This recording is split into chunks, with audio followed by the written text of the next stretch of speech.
Ya baik, kita akan Selamat. mendengarkan pembahasan dari kelompok 2. Mereka akan membahas agama Kristen dan kepercayaan dinamis atau dinamisme. Silakan Riko dan teman-teman Ya, selamat membahas pagi. dan Selamat pagi. mendiskusikan bersama dengan teman-teman lain. Selamat pagi Pak Kaleb dan teman-teman. Kami dari kelompok 2 yang beranggotakan dari saya sendiri, ada Tesalonika, ada Genzalino, ada Joshua, dan juga Maria. Pada kesempatan kali ini kami akan mempresentasikan tentang agama Kristen dan kepercayaan dinamisme. Yang pertama agama Kristen. Nah, kira-kira agama Kristen itu apa sih? Agama Kristen itu merupakan agama yang berdasarkan ajaran Yesus Kristus serta riwayat hidup Yesus Kristus. Nah, jadi penganut agama Kristen itu percaya jika Yesus Kristus itu adalah anak Allah dan menjadi juru selamat manusia yang diutus sebagai Mesias atau Kristus yang tertuang dalam perjanjian lama. Nah, itu jadi tujuan Tuhan Yesus itu ada di dunia itu untuk menyelamatkan kita semua dari segala dosa dan itu membukakan kita juga jalan antara hubungan kita kepada Dia melalui Tuhan Yesus. Nah, teman-teman bisa buka juga di dalam kitab Ibrani 10 ayat 19 sampai 20. Nah, biar aku aja yang baca. Demikian bunyinya. Jadi saudara-saudara, oleh darah Yesus, kita sekarang penuh keberanian dapat masuk ke dalam tempat kudus. Karena Dia telah membuka jalan yang baru dan yang hidup bagi kita melalui tabir, yaitu dirinya sendiri. Nah, jadi pas Tuhan Yesus sudah disalib itu, kita bisa ketahui ya kalau misalkan dalam Alkitab itu terjadilah suatu gempa dan tabir tabir bait suci itu terbelah menjadi dua dan orang-orang yang dikubur itu bangkit dari dalam nama Yesus. Jadi kalau secara pribadi agama Kristen itu adalah ajaran yang membawa kita kepada keselamatan. Oke, lanjut. Nah, lalu agama Kristen adalah agama yang muncul di daerah Levan atau lebih tepatnya sekarang berada di antara negara Palestina dan Israel yang muncul pada pertengahan abad pertama. Nah, awal mulanya itu kan terbentuknya agama Kristen ini berasal dari kota Yerusalem. Nah, kemudian tuh menyebar tuh ke arah timur kota Yerusalem, seperti kota Mesopotamia.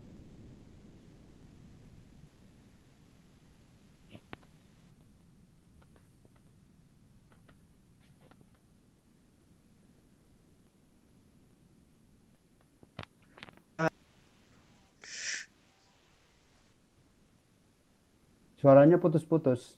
Oh, sorry.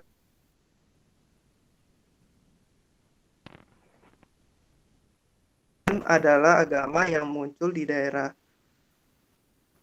Levan, atau lebih tepatnya sekarang berada di antara negara Palestina dan Israel yang muncul pada pertengahan abad pertama.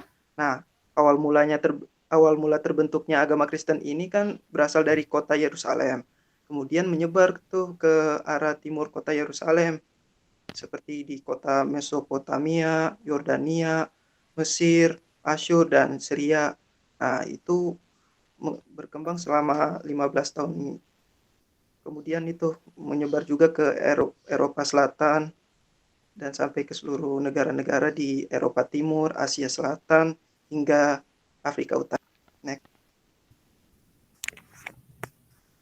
Uh, Oke, okay. Kemunculan dari Yesus menjadi titik awal mula munculnya agama Kristen di dunia ini, yakni dimulai dari lahirnya Yesus hingga meninggalnya Yesus.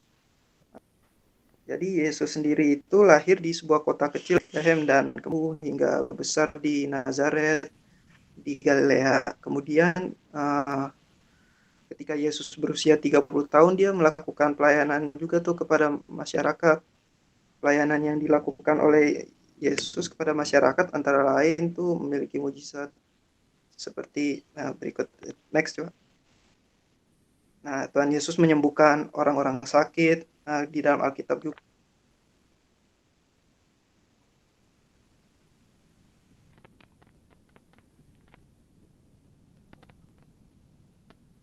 Hilang lagi suaranya.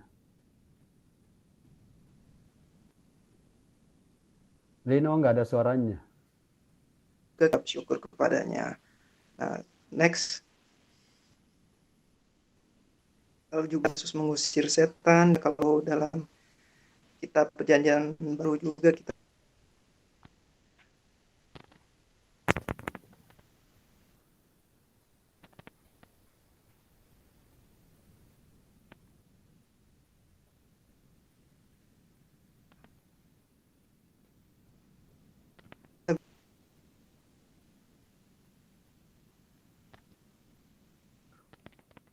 Nggak ada suaranya.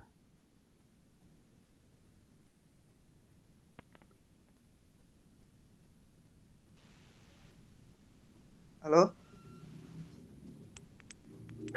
Ah, Oh ya. nggak ada suaramu. Oh iya ya. Oke. Halo Pak, udah ada ya Pak? Ya, Oke.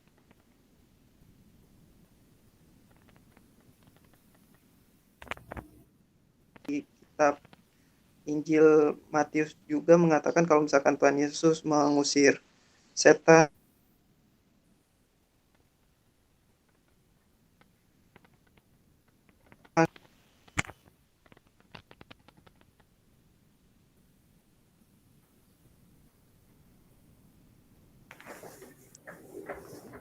Halo? ya. Putus-putus suaranya. Sekarang masih putus-putus nggak? Kalau lagi ngomongnya. Sekarang sih enggak. Coba lanjut aja dulu.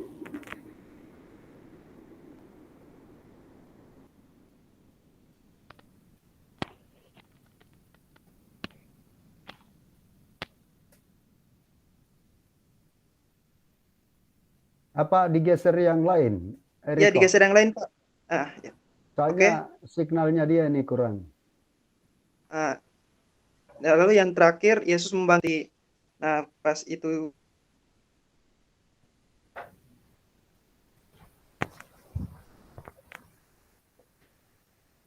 kita orang.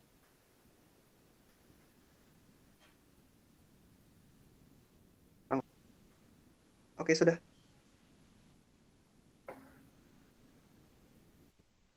Karena pelayanan-pelayanan yang telah dijelaskan tersebut, hal itu menyebabkan Yesus tidak disukai oleh para orang-orang Yahudi yang ada di sana, sehingga orang-orang Yahudi yang ada di sana menghasut masyarakat dan membuat mereka tidak menyukai Yesus.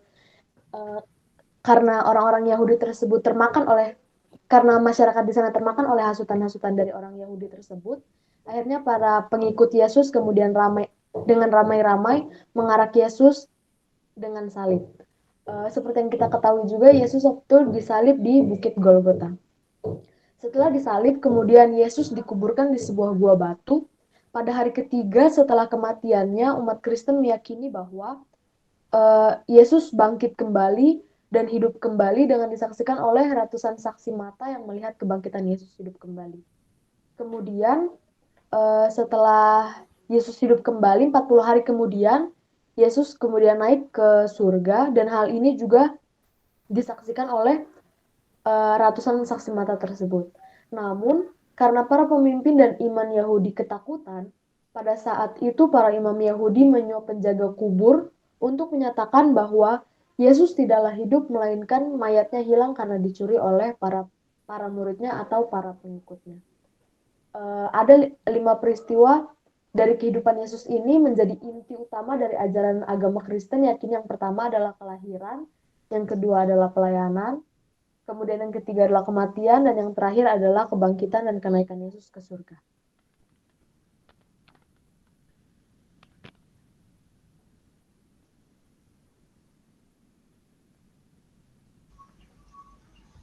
Setelah kita belajar inti utama dari ajaran agama Kristen, sekarang kita mengenal beberapa hal utama yang menjadi pilar dari agama Kristen itu sendiri. Next. Yang pertama itu ada Yesus Kristus, yang kedua adalah Alkitab, yang merupakan kitab dari semua umat agama Kristen. Dan yang ketiga, baptis yang melambangkan pembersihan dosa. Dan yang keempat, Tritunggal.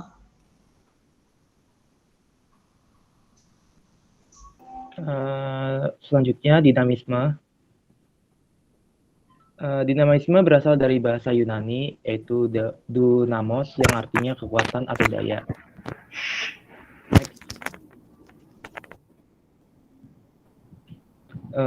Dinamisme merupakan suatu kepercayaan yang mempercayai sebuah kekuatan maupun energi yang bersifat abstrak atau berdiam di suatu benda. Tujuan dari dinamisme ialah mengumpulkan kekuatan-kekuatan yang gaib di dalam bahasa ilmiah, yang itu mengumpulkan segala kekuatan sebanyak mungkin. Di dalam kekuatan gaib ini terdapat benda-benda, contohnya seperti patung, keris, pohon besar, gunung, dan lain sebagainya. Ya. Sejarah dinamisme awalnya muncul dari kehidupan manusia purba yang berhubungan dengan magis dan supranatural atau abstrak. Sejarah ini terdapat suatu pandangan yang mengenai dinamisme ialah merupakan ilmu sihir yang sering digunakan di dalam berbagai kebutuhan. Contohnya seperti kepercayaan pada klasik ini muncul dari nenek moyang kita secara turun-temurun. Terdapat perkembangan pada keyakinan tersebut akan menjadi tolak ukur dalam berbagai kehidupan dan juga kematian. Dinamisme ini lebih dulu muncul dibandingkan dengan agama Hindu dan Buddha dari asal-usul kepercayaan yang ada di Indonesia. Di dalam faktor alam pada prasejarah di kehidupan manusia belum tentu mengerti mengenai penyebab kematian. Seiring waktu berjalan, pada pola pikir manusia semakin berkembang untuk menjawab mengenai penyebab kematian, yaitu penyakit maupun kekeringan di dalam fenomena alam. Mereka juga mengembangkannya dengan pola pikir mereka, dan terciptalah keyakinan terhadap animisme dan juga dinamisme. Mereka sangat yakin bahwa kekuatan dari roh yang tinggal di pohon, batu, samudra, danau, matahari, bulan, langit, maupun dari hewan dapat melindungi mereka dari segala mara bahaya. Maka dari itu, supaya roh tersebut tidak dapat mengganggu manusia dan terbebas dari paceklik, maka dari itu mereka memberi sesaji terhadap roh-roh tersebut. Dari masyarakat prasejarah sangat mempercayai bahwa roh tersebut merupakan kepala dari kepala yang telah meninggal dunia. Terus roh tersebut dipelihara supaya roh tersebut masih mendampingi kelompoknya. Seperti kita masih hidup supaya kita dapat berbuat kebaikan, maka kita memerlukan upacara dan juga pemujaan. Pada kepercayaan dinamisme ini atau animisme ini mengalami proses yang sangat panjang dengan berdasarkan penemuan arkeologi, peradaban dari hasil budaya dan pada peninggalan megalitikum maupun lapisan Pleistosen. Begitu. Ya, berikut adalah ciri-ciri dari dinamisme. Ciri-ciri yang pertama itu harus meyakini bahwanya benda-benda pasti memiliki kekuatan yang dapat melindungi pemiliknya. Dan yang kedua, harus mempercayai bahwasannya benda dapat dikeramatkan. Dan yang ketiga, dinamisme ini berasal dari kepercayaan primitif. Suku-suku di Indonesia yang masih mempunyai kepercayaan dinamisme itu ada dari suku Lore, ada juga suku Sumba, suku Buru, suku Jawa, dan juga suku Karingan. Ya, sekian presentasi dari kelompok kami. Terima kasih.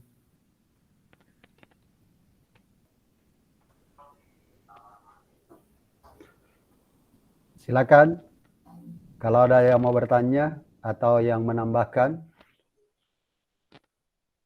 Pak, saya mau bertanya, Pak. Ya, Friska, silakan. Izin bertanya, jadi kan dalam kepercayaan dinamisme itu apakah ada pemimpin yang memimpin tata ritual, pokoknya ritual-ritualnya ada yang memimpin nggak? Dan kalau misalkan ada, disebut apakah mereka itu? Soalnya kan kalau dalam Kristen itu ada yang namanya pendeta gitu kan yang memimpin kita. Sekian, terima kasih. Silakan.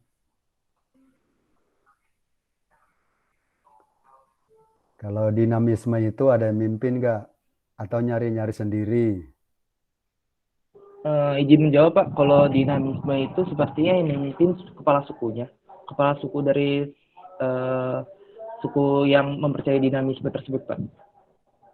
Begitu. Kepala suku? Iya, betul, Pak. Biasanya dari kepala suku, kemudian dia ajak semua orang-orang bersama dia, gitu. Iya, Iya, seperti begitu, Pak. Bagaimana? Siapa tadi?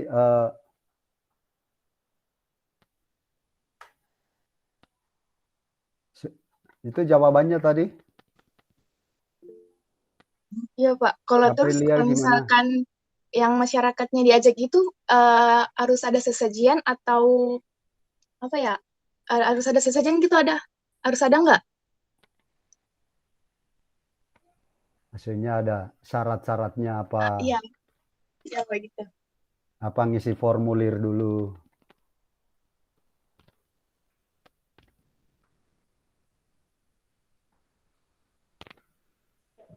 Izin menjawab lagi, kalau syarat-syaratnya sepertinya itu ketentuan dari dinamisme berbagai suku ya. Contohnya mungkin ada suku yang menumbalkan manusia anak keberapa gitu untuk kepercayaan tersebut, gitu Pak. Oke, gimana Aprilia? Jadi di setiap daerahnya beda-beda Pak ketentuannya. Dicek dulu, coba dikeluarin definisi dari dinamisme tadi. Jadi biar nangkap dulu definisinya.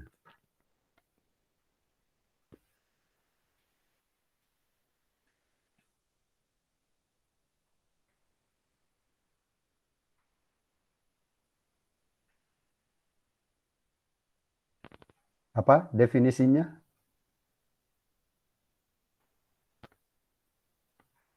Nah, dinamisme merupakan suatu kepercayaan yang mempercayai sebuah kekuatan maupun energi yang sifatnya abstrak atau berdiam di suatu benda.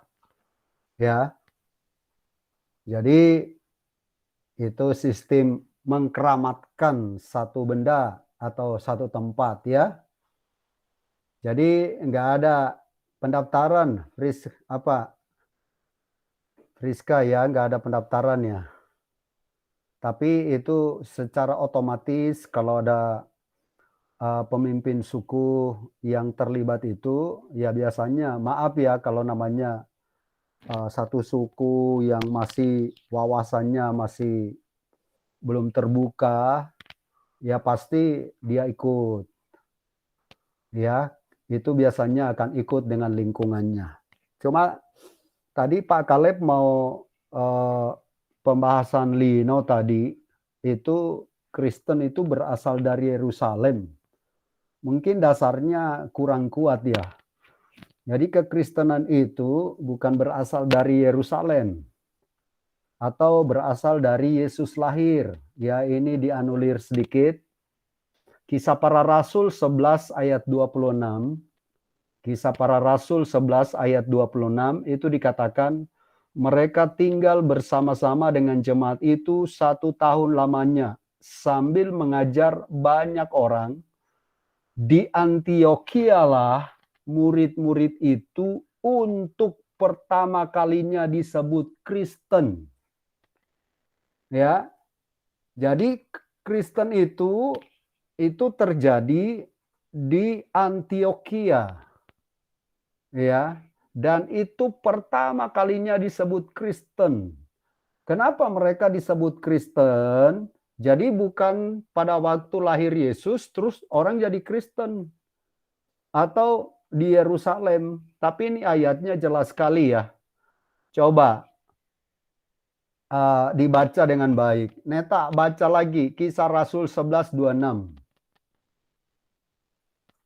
Supaya bisa dilurusin ya pembahasannya. Kisah Rasul 11:26. Kisah Para Rasul 11 ayat 26 ya Pak. Ya. Mereka tinggal bersama-sama dengan jemaat itu 1 tahun lamanya sambil mengajar banyak orang. Di Antiokhia lah murid-murid itu pertama kalinya disebut Kristen. Nah, jadi murid atau orang disebut Kristen itu pertama kali di mana? Antiokhia ya. Tapi nanti tinggal dicek Antiokhia itu apakah di Yerusalem atau posisinya di mana. Ya. Nanti bisa lihat petanya lagi. Tapi orang yang pertama disebut Kristen itu ada di Antioquia. Kenapa mereka disebut Kristen? Ada yang tahu Kristen artinya apa? Pengikut Kristus, Pak. Pengikut Kristus. Kristen artinya Kristus, Kristus kecil. Ya, jadi waktu mereka percaya Kristus, mereka itu diejek sebenarnya. Jadi kata Kristen ini ejekan. Kristen, Kristen, mereka kumpul sama-sama memuji menyembah Tuhan Yesus, diejek. Jadi Kristen itu adalah ejekan. Diejek Kristen, Kristen, ya, mereka yang percaya Kristus disebut Kristen. Nah, itu terjadi pertama kali di Antioquia, ya. Jadi tadi ada pembahasan dari Lino, itu berasal dari Yerusalem, kemudian atau berasal waktu Yesus lahir. Jadi Yesus lahir itu belum ada atribut Kristen, ya. Jadi nggak ada atribut Kristen. Kristen itu lahirnya pada waktu Paulus dan rasul-rasul yang lain tinggal di Antioquia selama setahun dan mereka mengajar tentang Kristus.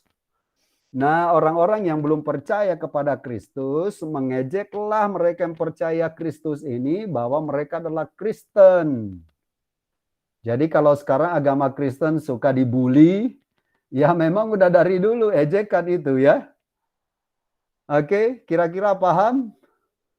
Jadi mungkin makalahnya dirubah sedikit, baru dikirim lagi ke Pak Caleb ya. Asal mulanya kekristenan. Silakan kalau ada lagi yang pertanyaan, itu Pak Caleb tadi luruskan itu dah. Pak, mau nanya Pak. Silakan. Kalau kepercayaan Dinamisme ini dianggap sebagai kepercayaan, kayak berarti kan apa menyembah patung, batu gitu. Apakah kepercayaan Dinamisme ini termasuk agama? Agama sama kepercayaan beda ya. Tapi sekarang di Indonesia sudah diakui menjadi berapa agama? 6. 6, Pak. 6, Pak. Wah, ini ketinggalan zaman ini. Berapa? Seperti 7, Pak. Hah? 7. Ayo, berapa 5, yuk? Pak. Berapa? 5. 5. Malah lebih ketinggalan lagi. Ayo, berapa yo sekarang di Indonesia? Dulu awalnya 5. Ya, Muslim, Buddha, Hindu, Kristen, Protestan, Katolik. Sekarang ditambah 2 lagi, ada apa? Konghucu sama apa gitu, Pak? Konghucu sama kepercayaan-kepercayaan ya, agama kepercayaan. Jadi di Indonesia sekarang ada 7 agama yang diakui ya. Jadi berarti yang kepercayaan-kepercayaan itu udah masuk. Oke. Ada 7 ya, bukan 5, bukan 6. Sudah 7. Karena yang terakhir diakui itu adalah agama kepercayaan. Misalnya apa? Kejawen, apalagi ya agama-agama lain, apa kepercayaan-kepercayaan yang lain. Saksi Yehova, ya. Saksi Yehova dulu bukan nggak diakui, malah dulu saksi Yehova itu dianggap sebagai musuhnya pemerintah. Kenapa? Karena orang-orang saksi Yehova itu nggak hormat bendera ya. Tapi sekarang udah disahkan juga jadi agama kepercayaan. Mungkin dia masuk ke agama kepercayaan. Ada lagi, teman-teman? Aku.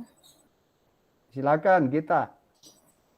Saya mau nanya, bagaimana sistem kepercayaan dinamisme muncul di Indonesia dan mengapa sistem kepercayaan tersebut tergantikan oleh agama di Indonesia?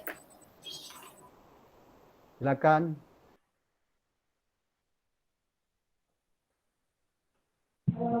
Izin menjawab ya, kepercayaan Silakan dinamisme Yosua. mulai ya Pak, izin menjawab Kamu nggak bisa buka saudara. kameranya ya? Jaringan saya nge-lag Pak, takutnya. Oke. Izin menjawab, mungkin ajaran dinamisme di Indonesia mulai luntur karena adanya masuk agama-agama. Mereka meyakini bahwa dinamisme itu hasilnya itu gimana ya? Hasilnya itu tidak memuaskan gitu. Yang dimana dia mempercayai bahwa Tuhan yang tidak bergerak gitu, Tuhan yang cukai patung kayak apa. Tapi kalau dia mempercayai agama, dia mempercayai Tuhan yang emang benar-benar ada dan udah ada kebenarannya dari sejak dulu gitu Pak. Ya, saya izin menambahkan mungkin kepercayaan dinamisme ini dibawa dari nenek moyang, dari zaman nenek moyang ya. Karena waktu itu nenek moyang belum terlalu mengenal agama-agama seperti Muslim, Kristen, dan yang lainnya. Jadi mereka kayak menyembah ke alam, ke pohon-pohon, atau ke gunung batu gitu Pak. Jadi lama-lama menghilang karena perkembangan zaman dan globalisasi, lama-lama dinamisme itu meluntur gitu. Ya, sekian mungkin. Gimana Gita?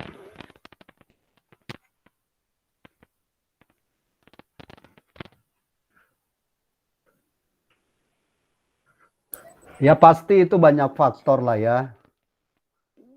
Karena perkembangan, bahkan maaf, sampai sekarang aja namanya agama yang saat ini kadang-kadang sekarang rasanya udah mau dikalahkan sama IT ya. Sekarang artinya apa? Wah, orang sekarang kadang-kadang udah nggak mau ke gereja. Dia di rumah aja deh. Mau dengar khotbah siapa tinggal buka, ya kan? Jadi pasti pergeseran. Dinamisme itu pasti bergeser karena ada hal-hal yang baru yang lebih menantang kehidupannya, ya kan? Sebenarnya kalau seperti kami, Pak Kaleb ini juga asalnya dari kampung gitu ya, itu berasa banget. Berasanya gimana? Ya dulu, ya waktu masih kecil kadang bisa lihat orang-orang di kampung gimana sih. Kadang masih percaya kalau di bawah pohon ini ada yang tinggal, di batu sana ada ya. Nah, setelah pergeseran kita mulai dibukakan oleh Tuhan, bisa mengenal firman Tuhan, semua itu bisa berubah. Jadi sebenarnya itu adalah sesuatu yang normal saja. Kalau orang dari percaya dinamisme bisa sekarang percaya pada Tuhan sungguh-sungguh, itu ada pekerjaan-pekerjaan Tuhan yang akan terus bergerak dan bergerak ya.